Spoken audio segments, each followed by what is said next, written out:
You ever meet someone who changed everything about who you thought you were? That was Ryuto Kageyama for me, but this is my story, this is his, and brother, let me tell you, what I witnessed will make you question every choice you've ever made about love. Ryuto was the guy everyone wanted to be around. 28 years old, running a tech startup in downtown Seattle, making moves that had investors throwing money at him like he was printing gold, sharp dressed, always 10 steps ahead of everyone in the room.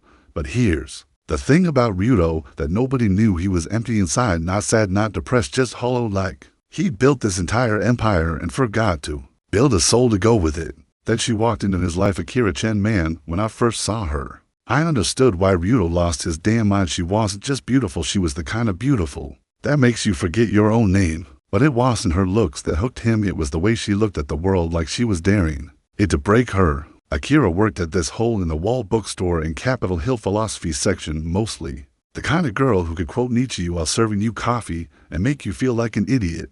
And turned on at the same time. Ryuto met her on a Tuesday, he told me later. He walked into that bookstore looking for some business book his investor recommended. He walked out with her number and zero memory of why he went in there. Their first date lasted 14 hours. No, I'm not exaggerating. 14 straight hours of talking, eating, walking through the city like the people who just discovered what conversation could be. He called me at 4 in the morning. That night Ryuto never called anyone. Bro, he said, I think I just met my wife. I laughed, told him he was being dramatic. I was wrong. The next 3 months were insane. Ryuto became someone I did recognize. He started leaving work early. Actually leaving work early. This man used to sleep in his office. Now he was rushing out at 5 to cook dinner with Akira. She moved into his penthouse after 6 weeks. People thought they were crazy, but when you saw them together, you got it. The way she put her hand on his chest when he got too intense in conversations. The way he'd watch her read like she was performing magic. It was the kind of love that makes single people angry. But here's where things get dark. Akira had a past, and not the cute kind you laugh about over wine. Her ex-boyfriend Marcus Chen was a different breed of human. This dude was a criminal defense attorney who specialized in getting drug dealers off, rich, connected, and mean as hell. When he wanted to be, Akira left him 2 years before she met Ryuto. Left him because Marcus had a thing for control, not just in the bedroom, though yeah, that too, but control over everything: who she talked to, what she wore, where she went. Marcus didn't take the breakup well.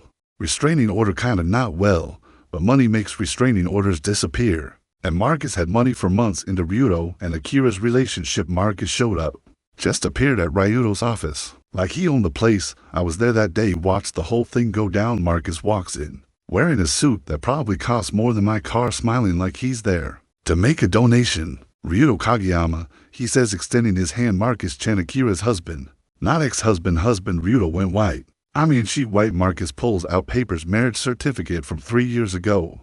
Never filed for divorce, technically still married under Washington state law, because Akira never followed through with the paperwork. Marcus knew she hadn't. He'd been watching, waiting. I just wanted to introduce myself, he says, still smiling, let you know that what you think you have isn't actually yours, and I'm a patient man, Ryuto, but I'm done being patient. Then he left just like that. Ryuto stood there for 10 minutes not moving. When he finally moved, he went straight to Akira. The fight they had that night shook the whole building. I could hear it from 3 floors down. She swore she thought the divorce went through, said Marcus told her he filed everything 2 years ago. She had copies of papers, signatures, everything. But Marcus had lied, kept them legally bound, so he could do exactly this, come back whenever he wanted. Ryuto wanted to believe her God. He wanted to believe her, but something broke in him that day. That hollow place inside him that Akira had filled, it cracked wide open. He started pulling away, not physically. They still lived together, still slept in the same bed. But emotionally he built walls, started working late again, started drinking. Akira could feel it. She tried everything to reach him, but Ryuto was drowning and he wouldn't grab the rope. 2 months later, Marcus made his real move. He showed up at the penthouse when Ryuto was on a business trip to San Francisco. Akira called me, panicking. I rushed over, but by the time I got there, he was already inside. Turns out Marcus still had a key from years ago. Akira never changed the locks because the building management said they did. They hadn't. Marcus didn't hurt her, didn't touch her, just sat in Ryuto's chair drinking Ryuto's whiskey, telling her about how he'd been watching them, how he knew their routines, how he'd been in the penthouse before multiple times while they slept. That messed with Akira's head in ways I can't even describe. She started having panic attacks, couldn't sleep. Ryuto came back from San Francisco to find her basically broken, and instead of stepping up, instead of protecting her, he accused her of letting Marcus and said she must have wanted to see him. The words came from that hollow, broken place inside Ryuto, the place that never learned how to trust, how to be vulnerable. Akira looked at him like he'd stabbed her. Maybe I did, she said quietly. Maybe I miss being with someone who actually feels something. She left that night, went to stay with her sister in Portland. Ryuto let her go. 3 weeks passed. Ryuto spiraled hard, stopped going to work.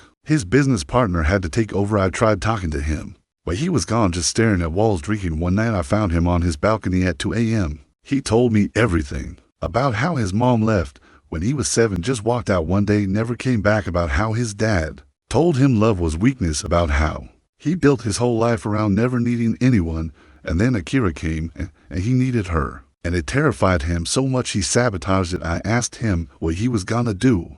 He said nothing, said she was better off. I told him he was being a coward. He didn't argue. Meanwhile, Marcus made his move on Akira, showed up in Portland with flowers and promises, told her he'd changed, gone to therapy, worked on himself. All lies. But Akira was vulnerable, hurt. She didn't go back to him, but she talked to him, let him take her to coffee. He was playing the long game. Then, one night, Marcus slipped. Akira mentioned something Ryuto told her in private, something nobody else knew. Marcus responded to it specifically with details. Akira realized Marcus had bugged Ryuto's penthouse, had been listening to everything, every conversation, every intimate moment, every fight. She felt sick, not because of the invasion of privacy, but because she realized Marcus was insane, truly, dangerously insane, and she'd almost let him back in. Akira drove back to Seattle that night, straight to Ryuto's place. 4 in the morning, Ryuto answered the door looking like hell. She told him everything about Marcus, the bugs, all of it. Then she said something that changed everything. I don't need you to be perfect, Ryuto. I need you to be here, actually here, not halfway out the door, waiting for me to leave. If you can't do that, then I'm done. Not because of Marcus, because of you. Ryuto had a choice in that moment. Run back to that hollow, safe place, or jump. He jumped, told her about his mom, his fear, everything he'd never said to anyone. They stayed up until sunrise, talking, really talking. No walls, no games. Just a broken people deciding if they could build something real. They could, but first they had to deal with Marcus. Ryuto hired a security team, found every bug Marcus planted, 17 of them in every room, the bedroom, the bathroom, everywhere. They built a case, got law enforcement involved. Turns out Marcus had done this before to other women, had a whole system. The district attorney wanted him bad, but Marcus was smart, had covered his tracks legally. Nothing could be proven beyond reasonable doubt. His lawyer was better than the evidence. He walked restraining order, but nothing else.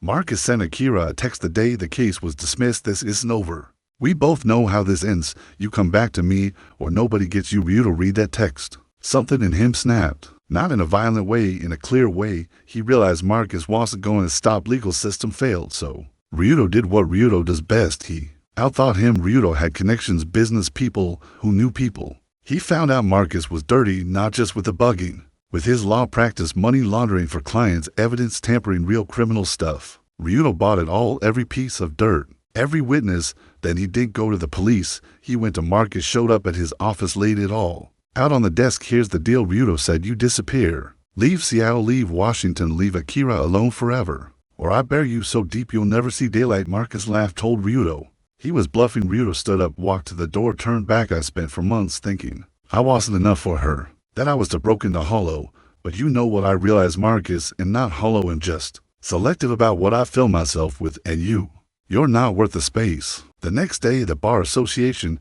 received an anonymous package. 3 days later, the FBI showed up at Marcus' office. 1 week later, Marcus was arrested. Ryuto never told Akira what he did, just said Marcus was gone, and he was 5 years federal prison. The bar broke on. Ryuto and Akira got married 6 months later. Small ceremony, just close friends. I was the best man. During his vows, Ryuto said something I'll never forget. He looked at Akira and said, you asked me if I could conquer the passion within or be consumed by it. The truth is I was already consumed by fear, by emptiness, by the belief that I didn't deserve this. You didn't save me, Akira. You showed me I was worth saving myself, and now I choose you every day, not because I need you, but because I want you, even when it's hard. Especially when it's hard. There wasn't a dry eye in that room. That was 4 years ago. Ryuto sold his company, started a nonprofit working with kids from broken homes, teaching them tech skills, but really teaching them that their past doesn't define their future. Akira finished her philosophy degree, teaches at the community college. They have a daughter now named her Hope. Yeah, I know it's cheesy, But after everything they went through, it fits. I see Ryuto every week. He's different now, not hollow, not perfect either. But real, present, alive. Last time we talked, he told me something. He said the question wasn't whether he'd conquer the passion or be consumed. The question was whether he let himself feel it. At almost people, he said, walk through life half dead, too scared to want anything badly, enough to lose it so they never really have it. I was drowning in shallow water, my whole life too afraid to swim in the deep end. Akira didn't pull me out, she dove in with me, and we learned to swim together. So what happened to Marcus? He got out last year, moved to Arizona last. I heard he's managing a storage facility, dating someone new. I don't know if he learned anything.